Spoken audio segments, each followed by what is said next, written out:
I've been naughty again.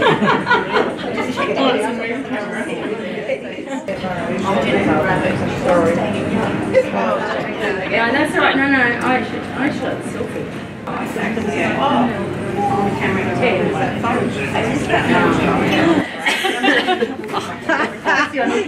Bloody Lizzo, get out of the way.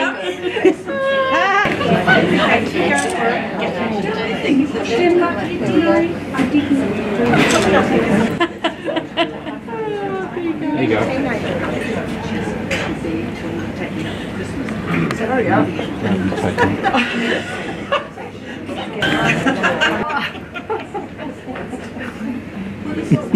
Tell me when I'm done. That do.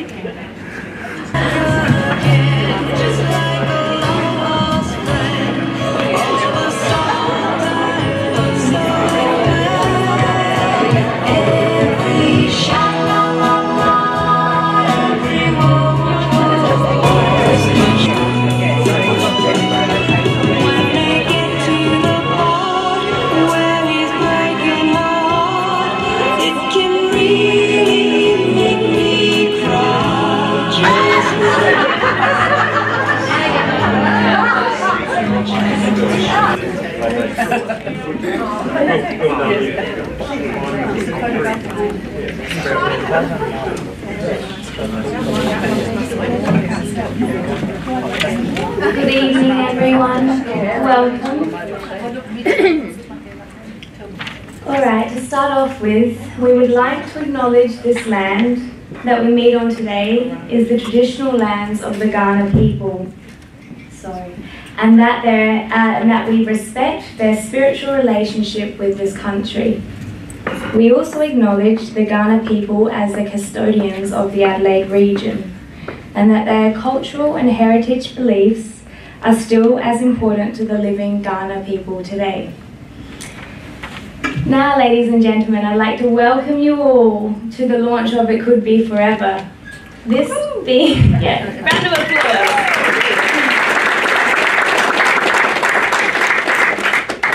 This being Leia's first book, and already so much interest and excitement over it. I think we are all very proud of her. And also, I think Léa is overwhelmed with the thrill and the fabulous response she has received already today. I would also just like to say that it is very important that we support her in this journey, and I would like to encourage you all to purchase a book this evening. They are available at the desk for $25. I believe the bags are $5, and if you purchase more than one book, I believe the bag is free. Good, I got the thumbs up, we're good. Alright, after the formalities this evening, we will be drawing the raffle. So the winner of the raffle will receive a copy of the book. Does anyone not yet have a raffle ticket? Alright, Letizia, would you mind just... No problem. She'll bring you one, right over. Okay, to start this evening's proceedings off, I would like to welcome up here Léa's editor, Serena Tatti.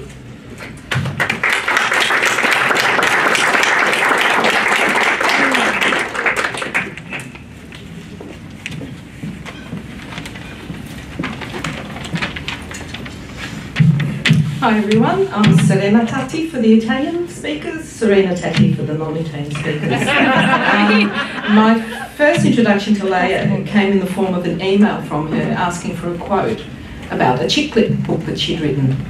And I gave her a quote, and then she wrote back and she says, "Oh, I forgot to include the blurb." And I open up the blurb and it says, David Cassidy.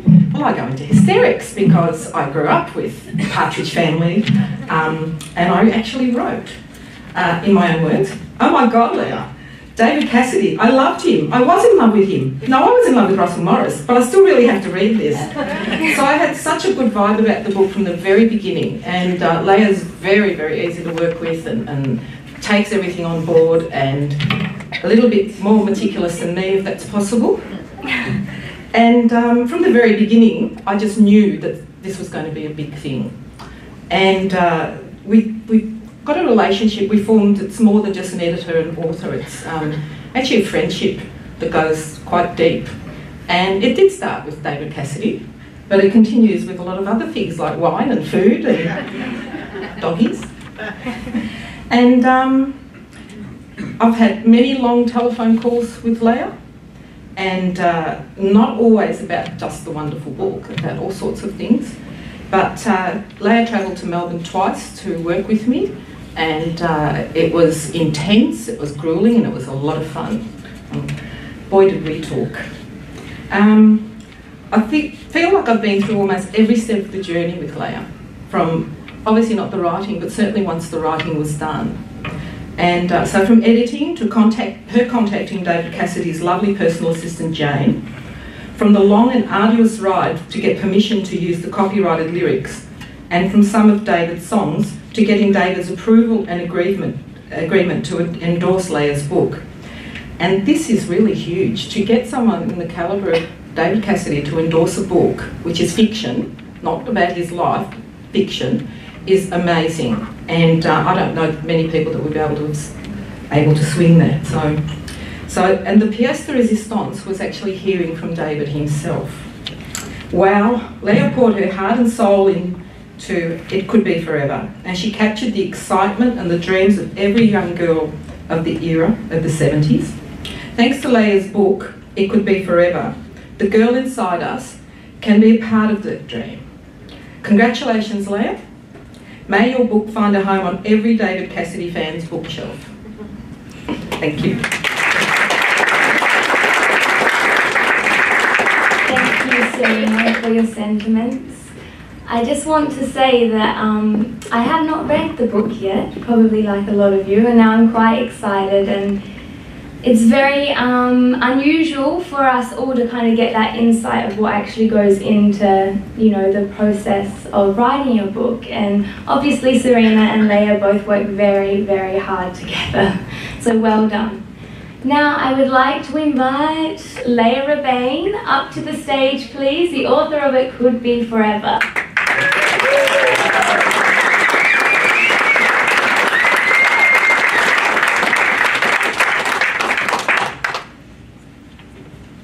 You've got lousy taste in rock stars. It's a bit hard. Security. Thank you. I was going to say there's a lot of estrogen in this room, but I think there's a little bit of testosterone as well.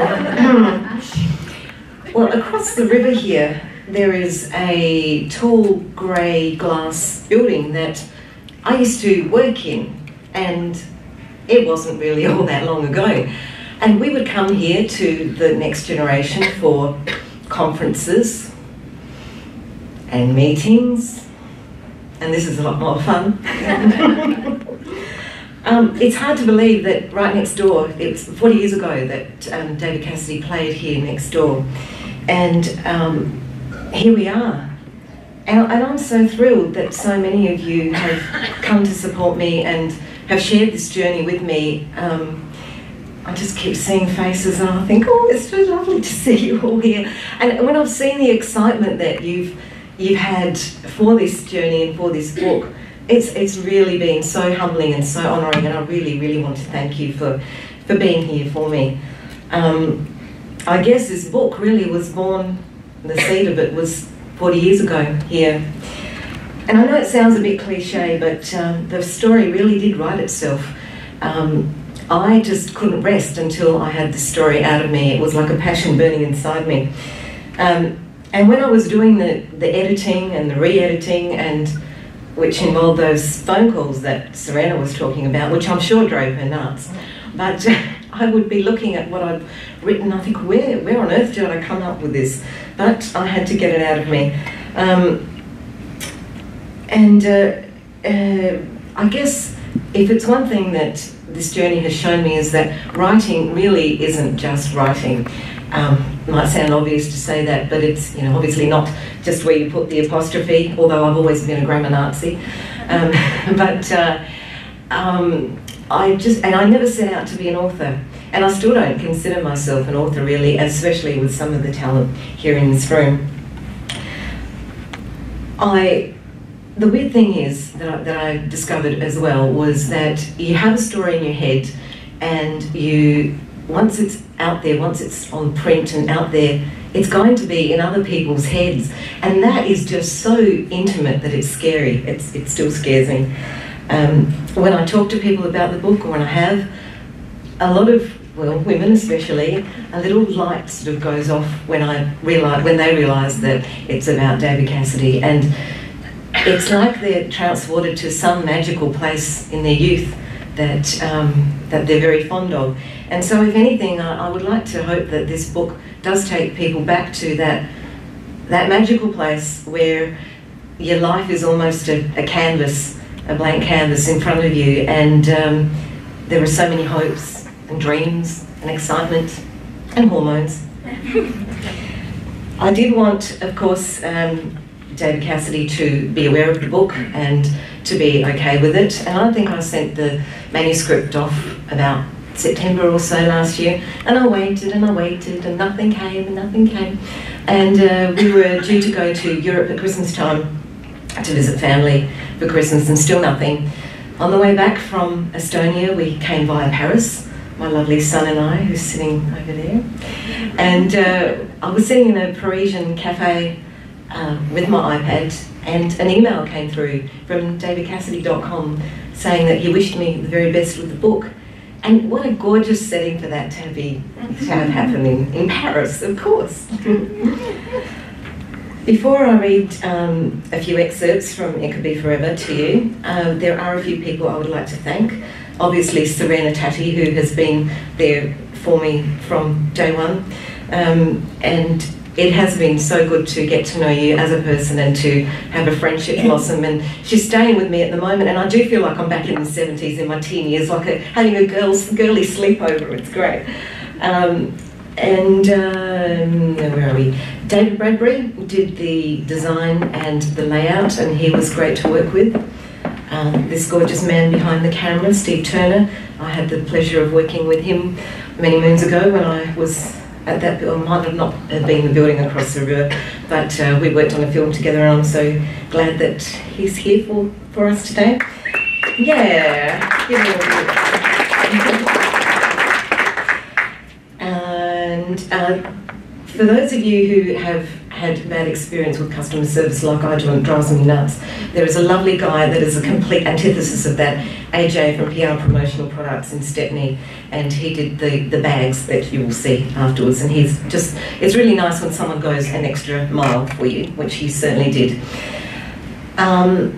Henry Diltz, the photographer you might have heard of from the 70s, who filmed a lot of rock stars, and I'm so honoured. I do mention him in the book as a fictional character, of course, and he supplied that beautiful photo of the naked or semi-naked David down there, which I've heard that people have already had their photographs taken with him in various positions, but I was so honoured that Henry had supplied one of his photographs for that.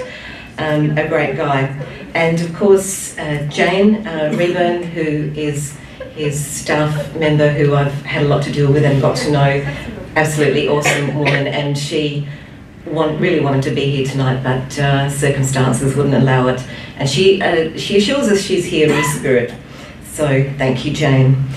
And of course I'd really like to thank David Cassidy, because without the phenomena that he was, the story and tonight just wouldn't have happened. And there are still a very significant number of people out there who are die-hard fans. One had written on the site, on his site, that he had the power to make a whole generation of women fall in love with him and then reignite that passion some 40 years later. What a hottie. But I think someone that whose staff speak very highly of is doing something right, so I think he's a very nice guy, despite being hot. Okay. The first excerpt I'd like to read to you is just a little way into the book. It's when Lisa, the main character, discovers that David Cassidy's coming to town, or just after. "Mum," I called, "can I go over to Brandy's for a little while?" I always asked Mum, as Dad, coming from a strict Northern European background, never let me go anywhere. Both my parents had been born in Sweden, but my father took the role of strict European father to the extreme. Maybe because I was an only child, or perhaps he tried to hang on to the threads of his culture severely, lest he somehow lose them in the ocharism of the land he now lived in. I didn't even want to think that it had anything to do with my bra size increasing almost monthly. Eek. I hated the attention my new breasts commanded, but whatever the reason, at 15 I felt like I was still being treated like a 9-year-old. Luckily, my mother tended to balance this out. I could tell her anything. Well, almost anything. It's not far off dinner time and your dad needs to go to choir practice straight afterwards. Thanks, Mum, I won't be long. And I raced out the door and all the way to my best friend's house. Unfortunately, the person who answered the door was her sleazy brother Judd.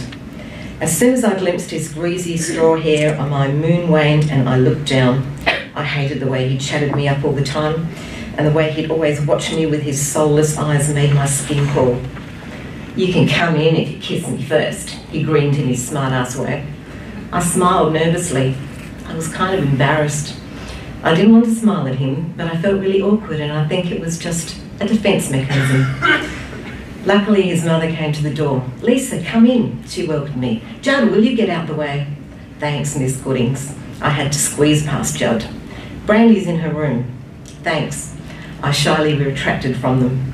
Brandy sat on her bed with Tiger Beat magazine spread in front of her. Every freckle on her face appeared deep in concentration. Have you heard the news? I bounced into her room. What? She looked up. David Cassidy's coming to Adelaide, I announced, pleased with myself for being the bearer of this information. You're fucking kidding me. Brandy? She was such a rough diamond at times. Sorry, but serious? I heard it on the radio. Brandy quickly switched on 5KA as if they would immediately play the ad. We started making all the essential plans on getting the tickets, going to the airport when he arrived, etc., and most importantly, what to wear. No way our parents would ever let us camp overnight at the door of Alan's Music to get the best tickets, so we had to be there as early as possible. We planned to meet at the bus stop at the end of my street for the first bus of the day, shortly after dawn.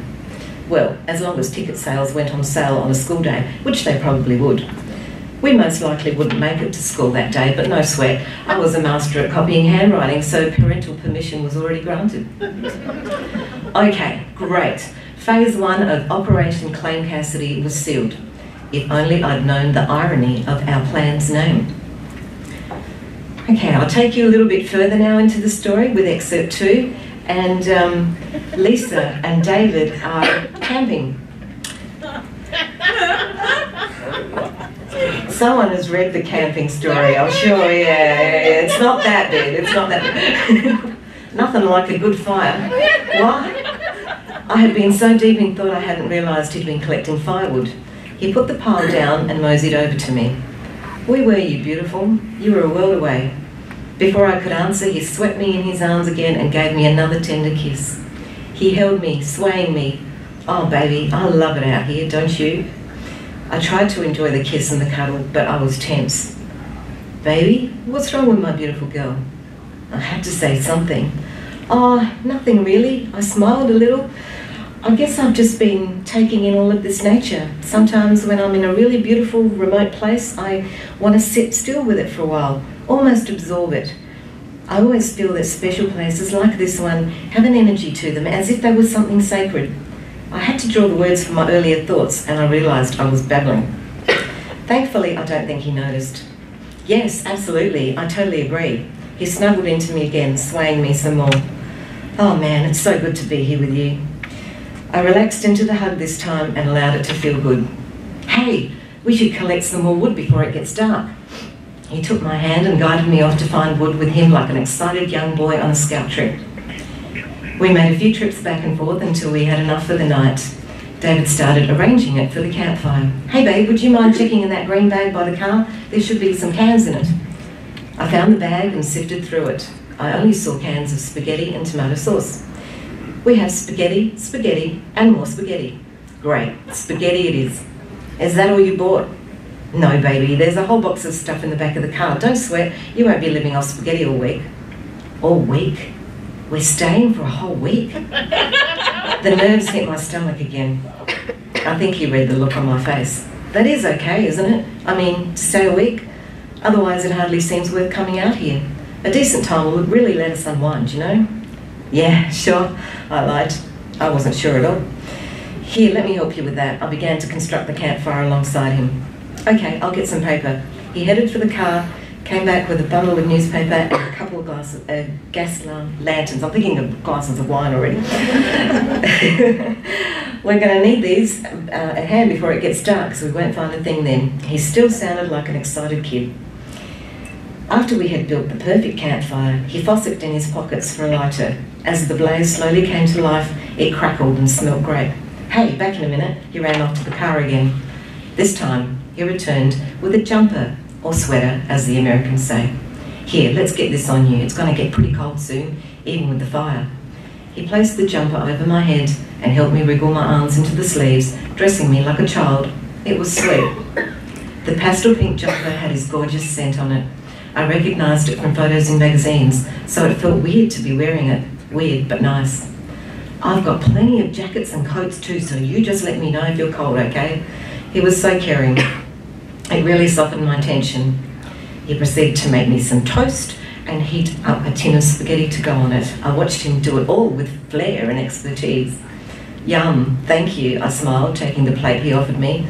You certainly are a man of many hidden talents. He seemed chuffed. Well, I don't like to brag, but I can make coffee too, if you want some. I'm fine for now, but thank you.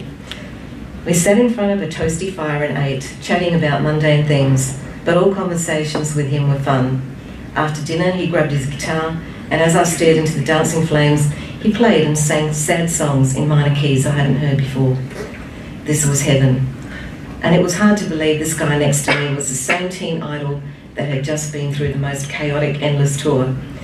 Our existence now was so far removed from the manic screaming, the demanding press, the tearing around in a frenzy. Here we were, under a sky sparkling with stars, enjoying each other's company in simple contentment. And I was being serenaded by the same soft flowing voice all the young girls fainted over, here in our little corner of the world. What could be more perfect? Nearby we heard a sudden sound, and then a cough. Mr. Cassidy? David stopped playing and looked unperturbed. Yes? Just letting you know all is in order. We have this area securely surrounded and you won't be disturbed. Yeah, thanks. Good night. Good night, sir. And, miss? We both looked at each other and smirked. He put down his guitar. Isn't this bliss? Not waiting for an answer, he said, I love this, and I love being with you. He reached over to me and kissed me. I tensed again, but if he felt it, he didn't let on. Hey, beautiful, I'm beat. How about we turn in? Sure. I kept my focus firmly on the earth I had been scratching at with a stick. I realised I had gone over and over the same pattern. A heartbeat. Thank you.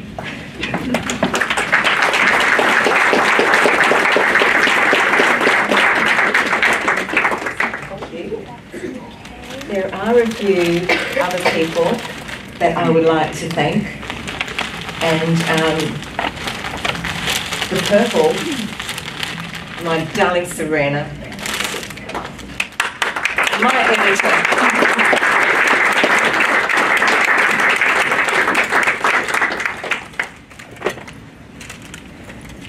I think I love you.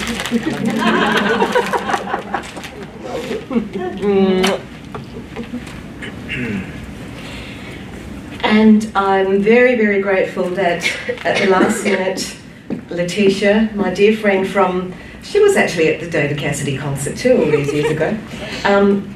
Thank you for helping me out tonight. Come up here, Letizia.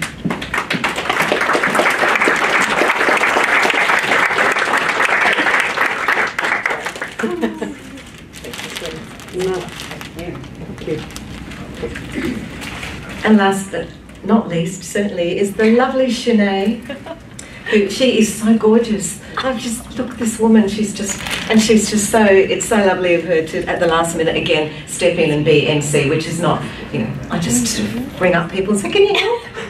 Thank you.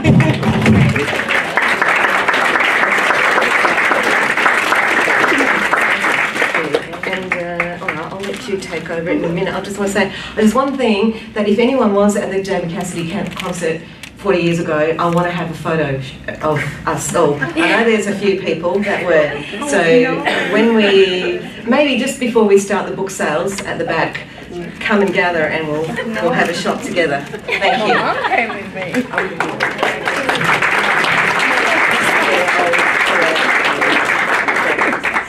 Right, ladies and gentlemen, shall we all just give one massive applause for the lovely Léa Rebane and it could be her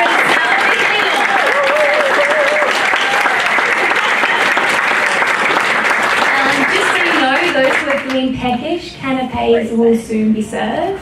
Drinks are available at the bar. And Léa will be down the back there ready to sign your books for you. And I do encourage us all to get behind her and support her in this journey. Now, I think we will be drawing the raffle now. Okay, so does everyone have their tickets with them?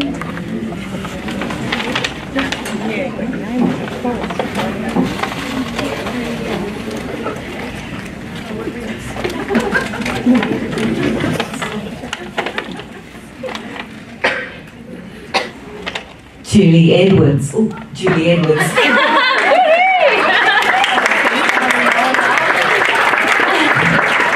Congratulations, Julie. I'm sure Léa will sign a book for you at the back a little later on. Can you give her a hug? Yeah. I'm little women. I think Léa came. Yeah. Now, as Léa said on the events page, dress up, drink it down, and dance the night away. So everyone enjoy the evening.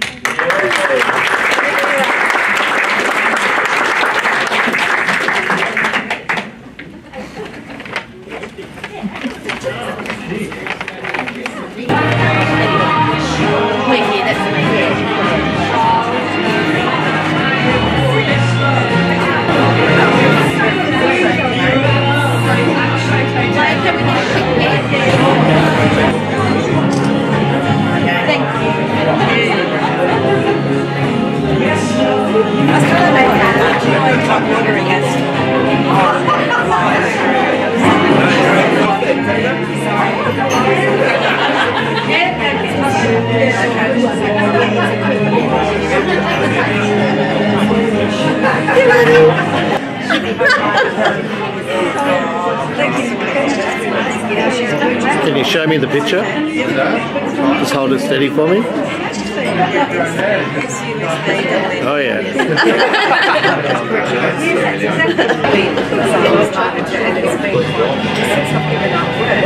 I'm so busy.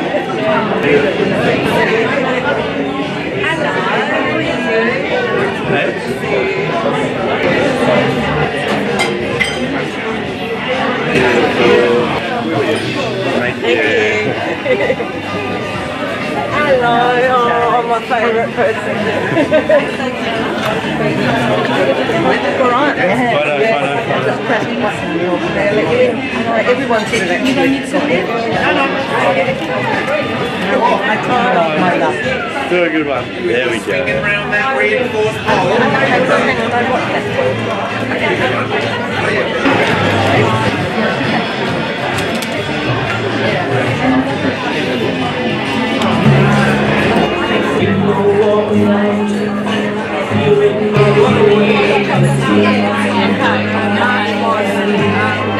First meeting.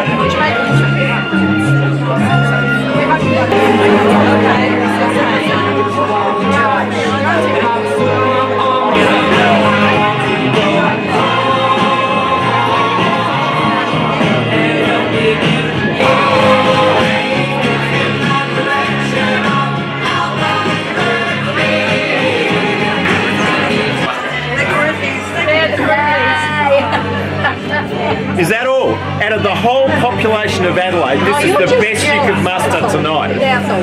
Just jealous. Gotcha. So I think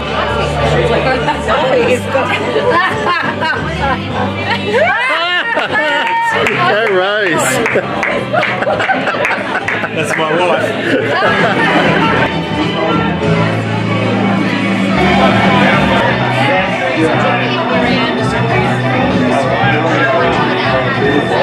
That's really good. your sound. So, how did tonight go for you? I don't know yet. I don't know how I feel really, because it's just been such a rush to get everything done and what have you. So, but I think I'm happy that so many people came. It's been good. It's really good turnout. So yeah. But what kind of people have come tonight? Who are they? They are friends from so many different walks of life, and not only friends but people that I've met in coffee shops and worked with and grew up with, and in the Estonian community, and a real cross-section of people from all over, really. So going through this project and giving you talking about in your speech back there, how cool was it to actually get that message directly from your idol? Yeah, it was. It was pretty cool, because I had no idea really what sort of reaction I would get, and whether he'd sort of just say, well, who's this nutter, or what have you.